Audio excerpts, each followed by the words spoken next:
Hello, everyone, and welcome to today's webinar hosted by Olapic. We're excited to share with you a discussion about the latest industry changes from GDPR to the Instagram API update. My name is Rachel Brown. I'm the content strategist here at Olapic, and I'll be moderating this webinar. We've got some great presenters for you today. The first is Pau Sabria, our co-founder of Olapic and based in the company's New York headquarters, overseeing Olapic's company strategy and direction in the marketplace. Jennifer Bakunis is an internet industry veteran and former e-commerce agency owner and has recently become the general manager of Olapic. She is responsible for the strategic direction and day-to-day operations and of the Olapic team.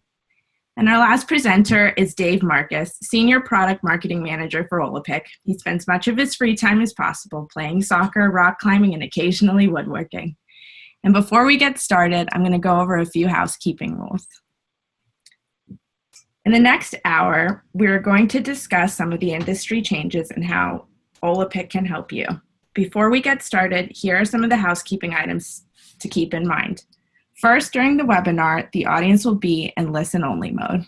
You can use the Q&A feature at the top left of your screen if you'd like to ask any questions. And if you'd like to revisit this discussion or share it with a colleague, don't worry, we'll be sending you a recording after the webinar. And with that, I'm going to pass it over to Jennifer to intro us and get started. Hi, Jennifer. Thanks, Rachel. Hello, I wanted to welcome everyone today to our customer webinar. By way of quick introduction, I'm Jennifer Bakunis, and I'm the General Manager of Olapic.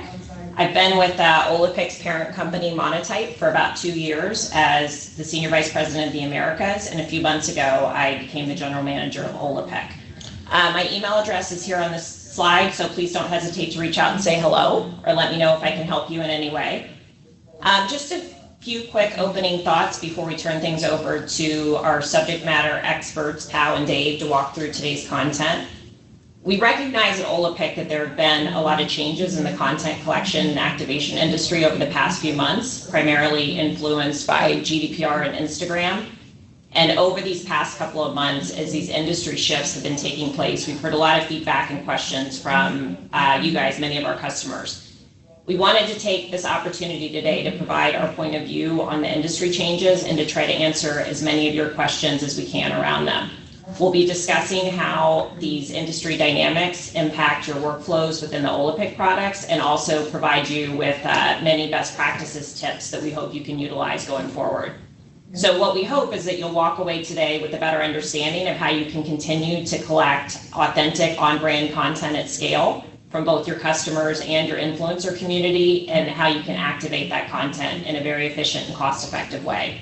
So I'm going to turn things over to Pau now, who's going to talk in more depth about the industry changes and what it means strategically for your brand. And then we'll get a bit more tactical with Dave Marcus reviewing some updates on workflow, insight into the product roadmap, and tips on how to get the most out of your visual assets with Olapic. So with that, I'll turn it over to Pau. Thank you, Jennifer. Hi, everyone. We are here to cover a lot of content, so hopefully we'll be able to go through all of these points. First, kind of an understanding of what the industry forces and the changes that Jennifer was mentioning before, the reason behind them, and then go more in depth into more of the tactical stuff that you can potentially do to adapt quickly to them. We'll then move into a review of all of the Olapic's products roadmaps, so you can see what are the things that we're working on and that you could potentially expect soon.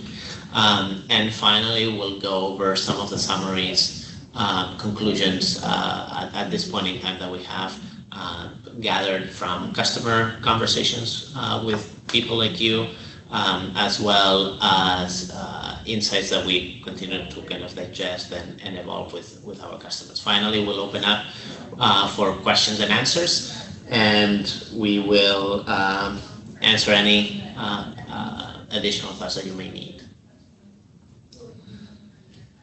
From a GDPR and Instagram, I think that it's not news to anyone here on the webinar that over the last 3 months, there's been a lot of change. With Instagram deprecating its API for hashtags as well as GDPR taking effect. Before we get into the details of how this impacts the product and how you should shift or evolve your strategy, let's talk a minute about why all of this has happened.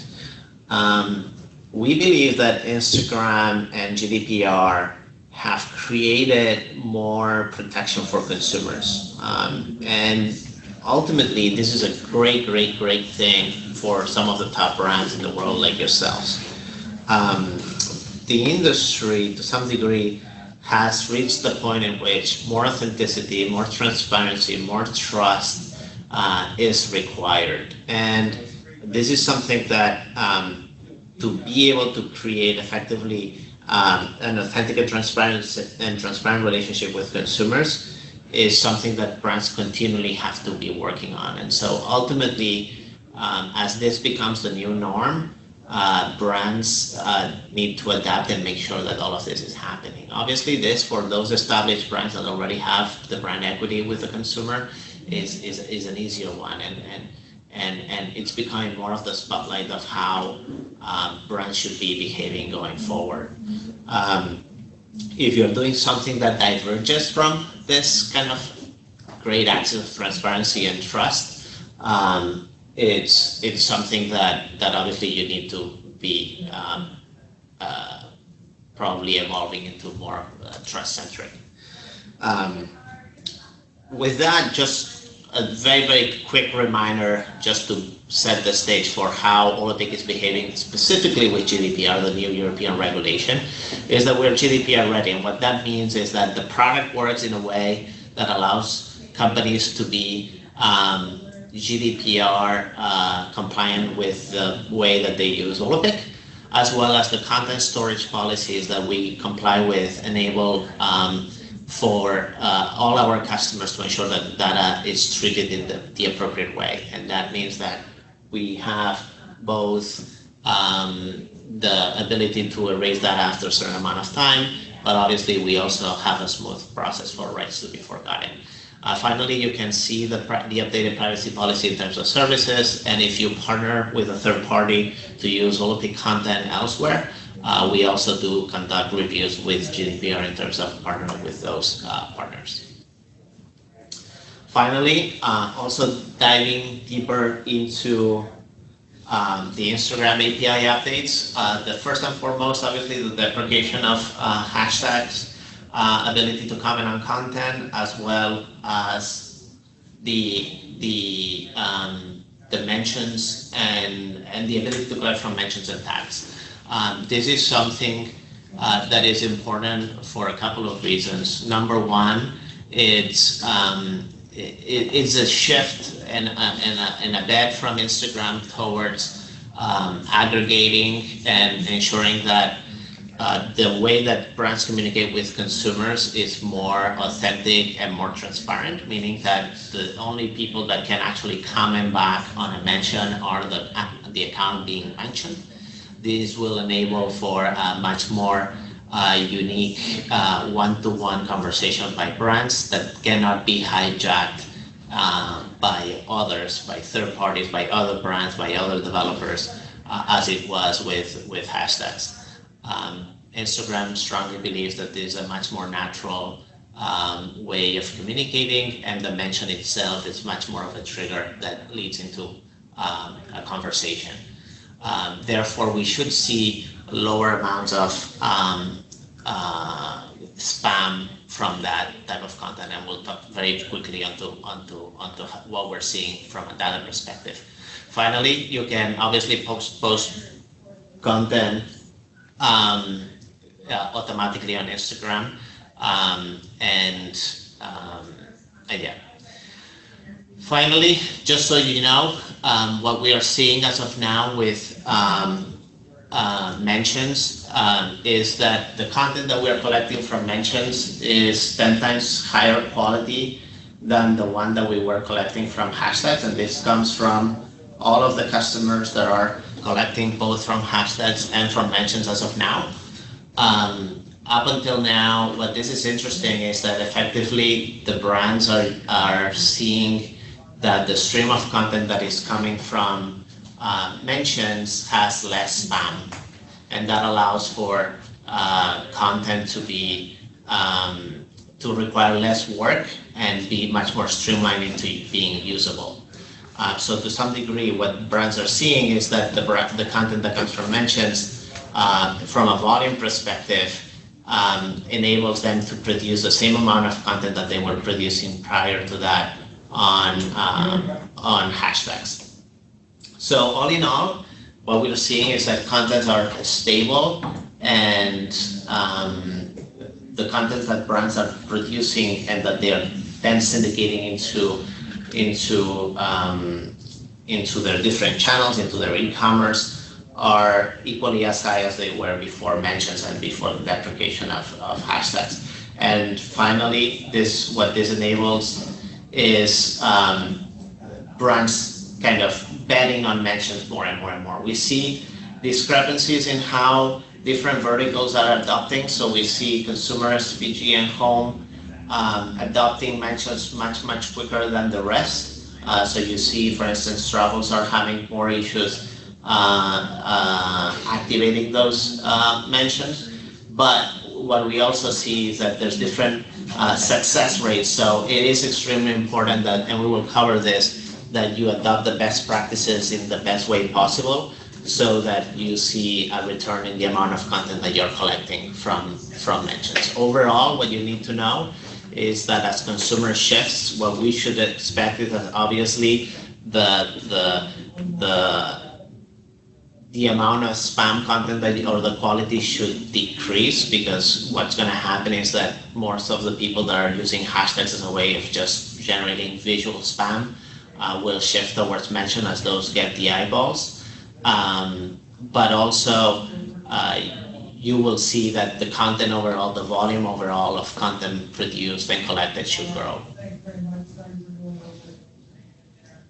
And with that, I'm going to hand it over to David, who is going to cover more of what is it that you can do to actually activate for all of these changes. All right. Thank you very much, Pao. My name is David Marcus. I'm Senior Product Marketing Manager at Olapic.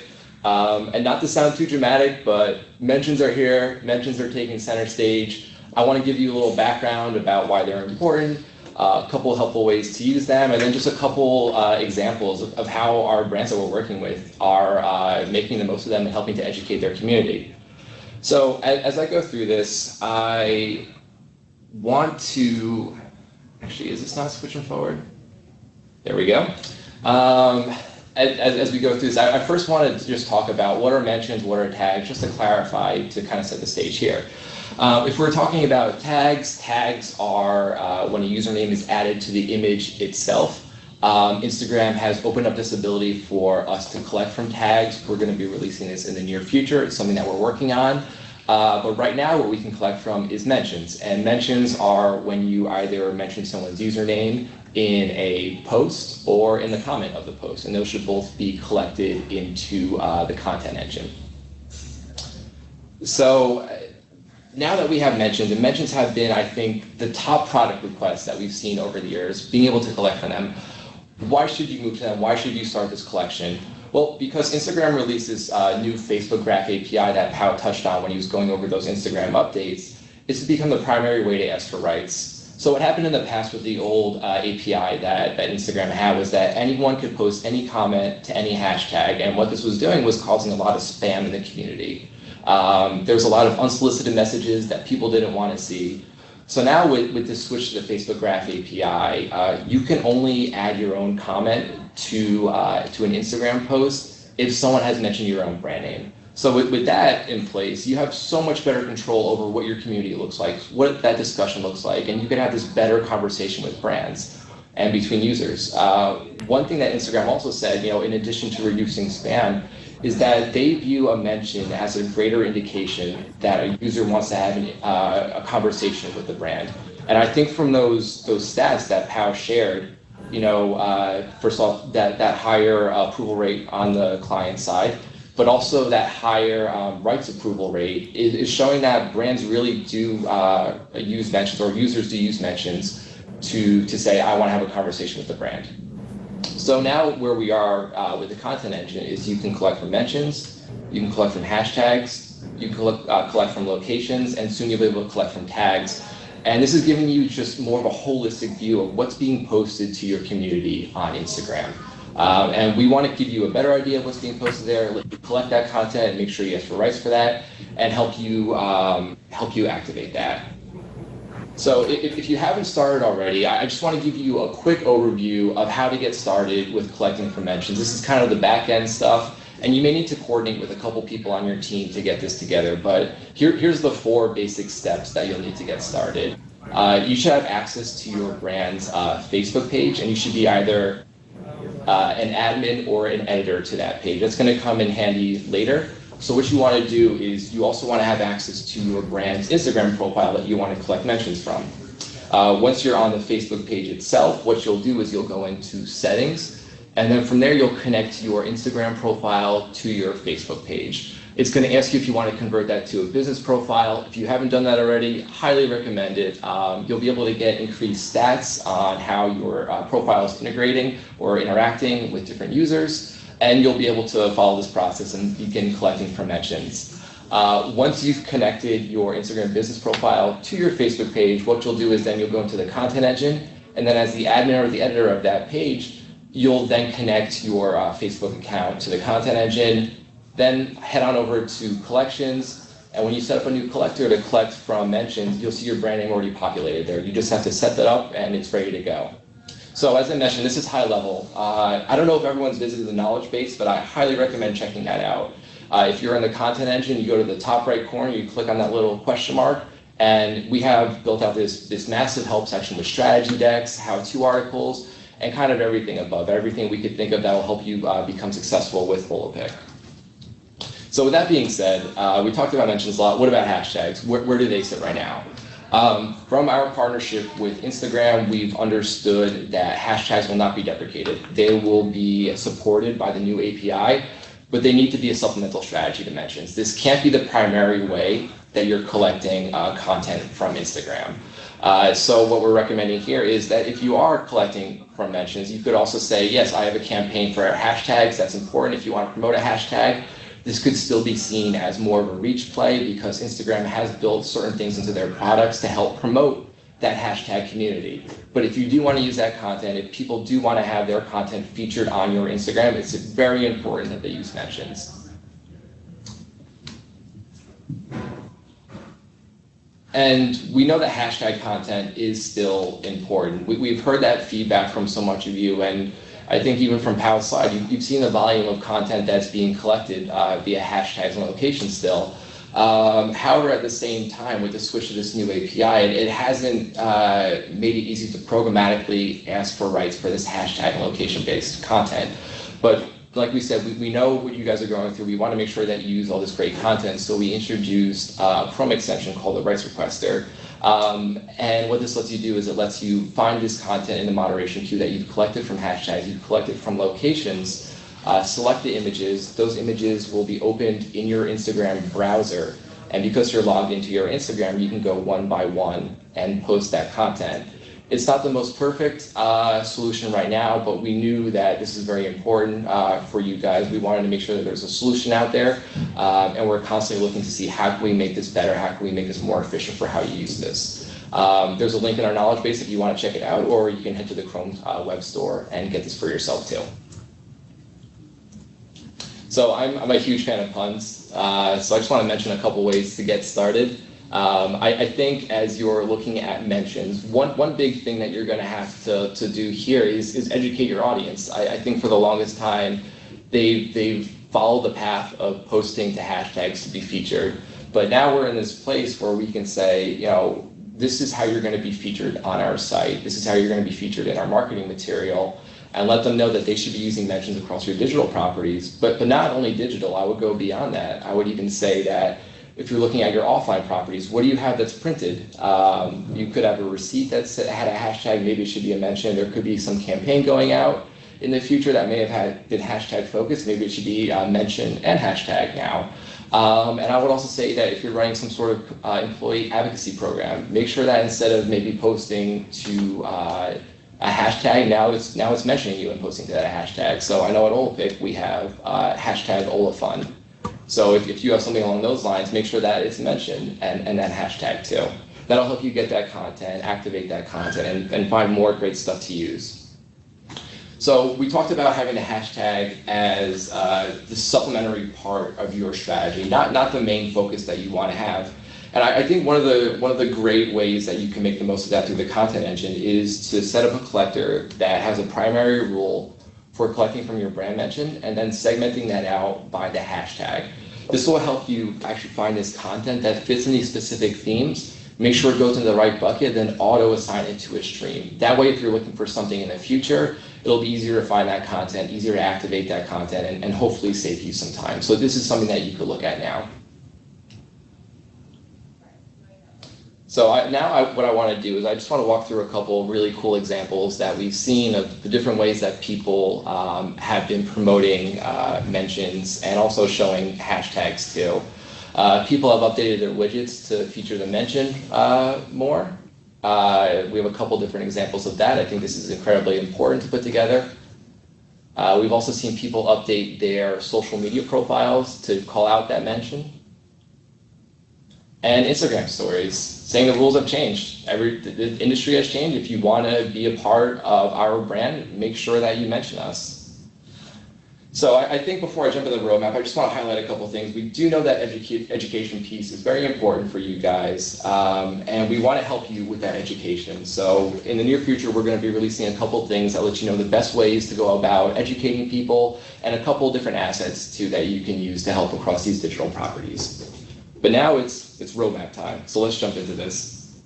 Before I talk about the roadmap and what we're building, I just want to go over our process a little bit. As we jump through these different stages of researching, building, beta, release, we're always evaluating what does that feedback from the market look like? What does that feedback from you look like? And if we're not providing that right value, if we think we should be building something different and priorities have shifted, we will be changing that. So as we go through this, we're constantly looking for that feedback. We're constantly looking to understand, what are the main pain points that you're hitting? How can we do that? What are the main goals you're trying to accomplish? How can we help you meet those goals and even exceed those goals? So I would keep that in mind. And as you have conversations with your account managers, as you have conversations with your Olapic contacts, let them know, because they'll funnel that feedback back to us, and we love hearing that. One thing I also want to highlight is the releases in 2018, because we released a good amount of stuff, and I just want to give a quick overview of what it is. One of the more recent releases that we had is rights groups. We know that a lot of you have a lot of content that's coming in, and there's only so many rights request messages you could send out at a time. So what this lets you do is it lets you build a group of rights messages. The system will cycle through that, and then once it actually gets posted to Instagram, these can be sent at a 20 times faster rate than what was previously done before. So it's a huge workflow efficiency for you guys. We've talked a lot about mentions and how this has been one of the biggest product requests for the longest time, definitely as long as I've been here. So we're thrilled that it's live now, and we want to work to increase that efficiency going forward, and I'll talk to that in a little bit too. For those of you who use our content scheduler, the content scheduler lets you take images from your hard drive, images from the content engine, post that directly to Instagram. The way it worked before due to Instagram's old API is that a little notification will pop up when you went to post that image. Now you can automatically post that. So if you're in a meeting, if you're on vacation, you can schedule that post to get posted while you're doing that. You don't have to be kind of a slave to your phone, a slave to your computer. So it lets you step back a little bit. And also, we talked about the rights request or Chrome extension. We want to make sure that you guys have that content that's coming in. We want to make sure that you can collect it, ask for rights for it, and activate it, especially with all these industry changes like GDPR and Instagram updates that are going on. So this is something that happened directly from client feedback that we know is very important to everyone. So we're happy to have that out there. Also, for those of you who use content in motion, one thing you could do with content in motion is previously you could only include or use static images to turn static images into videos. But we know at the same time that you do have a lot of videos that your brand has created. These could be for commercials, these could be some other long form video that maybe you're featuring across a different channel. But as you are on social, as you are on digital, it's important to get your message out very quickly and have something tailor-made to that specific channel. So now you can take those videos, take that important point, that moment of brilliance, that aha moment, bring that to the front, create a template that's going to wow people and increase that engagement. So now you can do that in content in motion. All right, so now what we're going to do is we're going to go product by product. I'm going to talk about content engine, creator platform, and content in motion, and talk about some things that we have planned in our roadmap. For those of you who may not know what our content engine is, the content engine lets you collect user-generated content from popular social media sites. The main site we see the most content come in from is Instagram. Lets you collect that content, efficiently curate that to find the content that's going to work best, either tag it to a product, a property, something along those lines, ask for rights, and then activate that either on site or through our partner or network of partnerships that we have. And one thing that we want to make sure that we improve is the workflow efficiency. We want to make it easier for you to find that content that's going to be great, that's going to increase your performance, and quickly go through that process of getting rights, organizing it, and making sure it gets activated. The quicker you can find that content and get it in front of an audience, the quicker it's going to have an impact. And we know that you're kind of jumping between different platforms throughout the day, so the better and more seamless that we make this process for you, the easier it'll be for you to succeed in what you're doing. Also, we talked about Instagram tags. We define tags as adding that username to the actual photo and the picture on the Instagram post. And what we want to do here is make sure it's a seamless way for you to collect from those tags as you would from mentions, and make sure that you can bring that content into the Olapic platform, ask for rights, and then activate it. So this is something that should be coming out in the near future. We'll be sending a communication when this is ready to launch, so keep your eyes open for that. And Instagram Stories has blown up in recent times, and this is a very content-hungry channel that people are working on. I think a lot of times we hear clients talk about social is the most expensive channel that we don't pay for, and I love that framing of that. With this, we want to make sure that as you're posting so much content to Instagram, that you can do that you can do that from the content engine, that you understand what CTAs are going to drive the biggest response, that you do have that content to fulfill that 52-week content calendar, and that once you do post these things, that you understand how are these performing, how can I optimize my Instagram stories. So we want to make sure that we make this an easier process in the content engine. So I'm going to jump into the creator platform, and I think one thing that we've seen and Pao highlighted is that volume of content can be a concern for some clients. You may not have the product coverage that you're looking for, or there may be new products that are launching that you may not have content for, or you may just want more content in general for the products that are working. So what we did is we introduced this influencer offering in 2017, and it's an end-to-end influencer platform that lets you manage from recruitment to activation to analytics to payment all in one place. And once you do have that content in the creator platform, there's a connection to the content engine, so you could activate that through there and understand performance. So one big thing that's going on, the hot topic with influencers right now, is fraud. And a big part of that is, what do bots look like? And for those of you who don't know, bots are just fake followers. They could be fake people engaging with an Instagram profile. And everyone has bots. I have bots. Pal, I'm sure you have bots. Jennifer, I'm sure you have bots too on Instagram. You can't help it. They just follow you. But some people will purchase these bots, and that will inflate who their followers are, and what their engagement looks like. So we want to kind of remove that asymmetric knowledge of what their followers look like, so you get a better idea of which influencers you're working with and what kind of performance you're going to see from those influencers. It's really just removing that gap in knowledge of what does a follower base look like. So we're helping you assess the risks and helping you understand, do I want to work with that influencer? And another thing is, as we talk about the creator platform being an end-to-end platform, we really want to help you scale up that influencer campaign and help you maximize how you're activating influencers. I think if you get to a certain level, there's a certain threshold where managing influencers by a spreadsheet becomes kind of unworkable and unproductive. So with the creator platform, we want to make it easier for you to activate influencers at scale. Make sure that when you're understanding how you're paying them, you could do that at scale and understand that performance from there.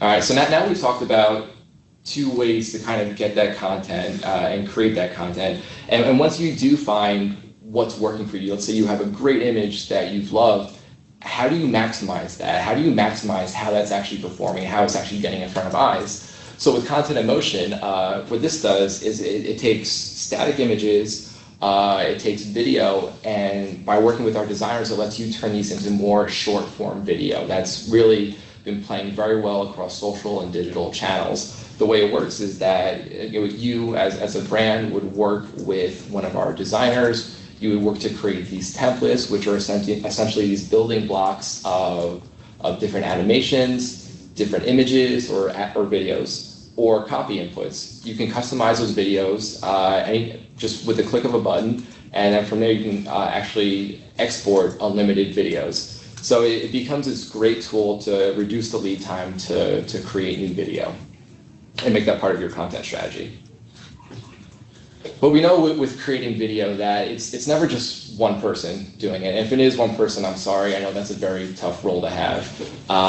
What we want to do here is make it easier for you guys to collaborate. So we talked about what templates are, and as you're going through that template request process, to make it easier to collaborate and make sure that we're centralizing what that feedback looks like from different people. So you are creating a template that's going to be used for multiple videos that will work for the long term. So we want to be able to centralize that all on the platform, make sure that your team is able to share that feedback.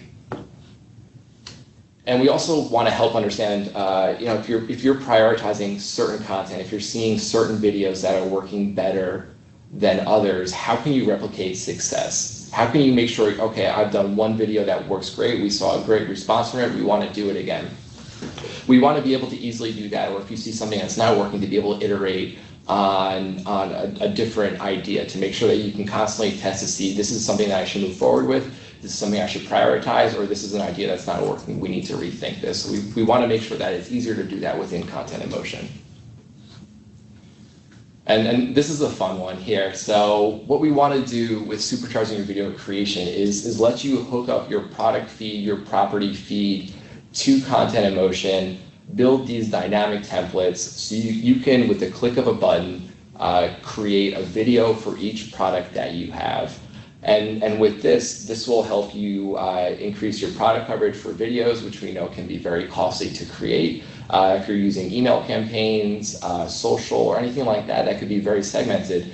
Now you can segment that directly to the product using video, which in the past I think has been a bit of a challenge for people to do.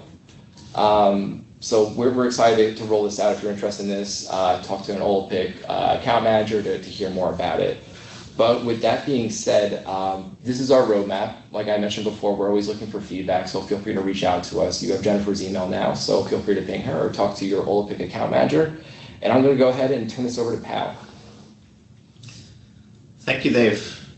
So in summary, very, very, very quickly, there's 3 things main takeaways that you can take from here. Number 1 is, yes, we recognize that there are shifts in the industry happening that have impacted digital, how brands interact with their consumers.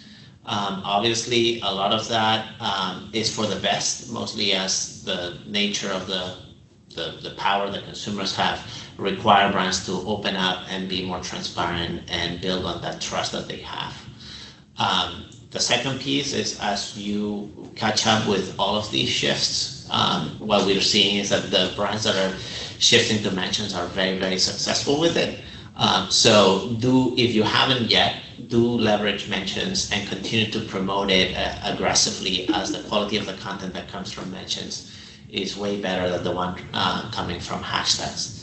And then finally, you've seen, and we've spent a significant amount of time reviewing the products that we're building, and we want to strongly appreciate all of the feedback that we receive from each one of you And please do keep that feedback coming, because the way that we build, prioritize our products and the different features within them are extremely based on your feedback. So keep that coming so that we make sure that we continue to improve and we align your success with our success. And with that, we're going to open up for Q&A. Yeah, thank you, Pal, and thanks, Dave and Jennifer, for a great discussion and all that information. As Pal said, we are going to open up the webinar for questions now, so you can feel free to use the Q&A box, as some of you have already done, to send through any questions you have for our panelists. The first one, I'm just going to jump right in. That the first question that came through is for Pal, I think, but has Olapic seen a decrease in content since the API changed and focusing more on app mentions? That's actually a great question, and we have the benefit to use all the data that we see across our customer base. What we've seen is that brands that collect both hashtags and mentions have seen an overall increase in content collected. And if you were to unpack that, what we see is that the volume of hashtags is decreasing slightly, so the amount of content coming from hashtags is going down a little bit. While the content coming from mentions is growing very rapidly. If you then look at how much content gets approved and where that content comes from that perspective, we see stable volumes of content. So essentially, brands are essentially feeling the need of all of the content needs that they have, and those are relatively stable. But what has changed is the mix. So a lot of the content that is now being used and approved by the content actually comes from mentions, and that explains, or that is a consequence of that higher quality that we're seeing from mentions. And the early feedback from our customers that we're hearing is that the quality is higher, and because there's slightly less volume, it's much more efficient to do the work and curate. So broadly speaking, these are the trends that we're seeing. So we don't see that decrease that people were fearing about. Awesome. Thanks for that. We had another question come through about GDPR and wondering if the Olapic platform is GDPR compliant. Hey, Rachel, I'll take that one. Mm-hmm. So another great question. Olapic has built the platform to be GDPR ready, and we were able to do that before the May 25th deadline when those regulations went into effect. What that means is kind of what Pal highlighted earlier, is that we made sure the workflow is compliant, making sure that you are asking for rights, that you are taking personally identifiable information into account when asking for those rights, making sure the partners that we work with, and so you work with, are also kind of up to these stricter standards, make sure that we're storing data in a GDPR compliant way. So when you as the brand are using the platform, you can be GDPR compliant. But from where Olapic is, it's important for us to be GDPR ready in order for you to be GDPR compliant. Great. That's helpful. Thanks, Dave. We got another question that just came in with someone asking if there's a date attached to when we're rolling out the ability to collect content from tags, as this brand is particularly seeing consumers tagging them opposed to mentioning them in their copy. Yeah, I think what we're looking at now is that we're testing this feature out with some brands. So I would say to whoever asked that question or anyone else on the call, if you're interested in this, please reach out to your account owner and see how you can get this set up. We want to make sure that as we are releasing this, that we are scaling it correctly. So if there is maybe a little pushback, it's just because we want to make sure that we can scale it up so everyone can use it eventually. Right.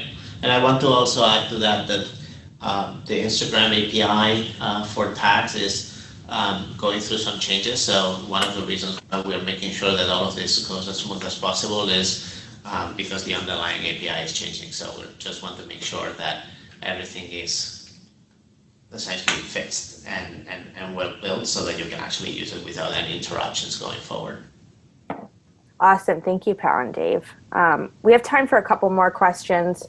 One of them was if the deck is going to be shared. So I'll just remind everybody that we do send a webinar replay to those that registered, and you'll be able to access it on our site after the webinar is complete. We only have time, I think, for one more question. And Actually, the last... do you mind if I interrupt? Sorry about that. Go ahead.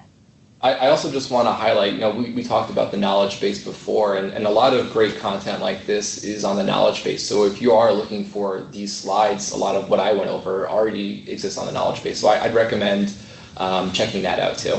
And for those that know, you can access that knowledge base through the admin of Olapic on the right-hand side. You'll be able to access all of that great content. Awesome. Well, it looks like we only have one more question, so I'm going to share that and let whoever would like to take it. It's what's the future for user-generated content in this, post-GDPR world we're living in? Is it becoming too risky? So we believe that as GDPR is just a consequence of consumers being much more mindful about that required transparency and trust and essentially a more transparent relationship with the brand and how they are treating the consumer. So we believe, as I said before, that this is a good step forward for ensuring that the brands that behave well, that they are rewarded and that they are successful.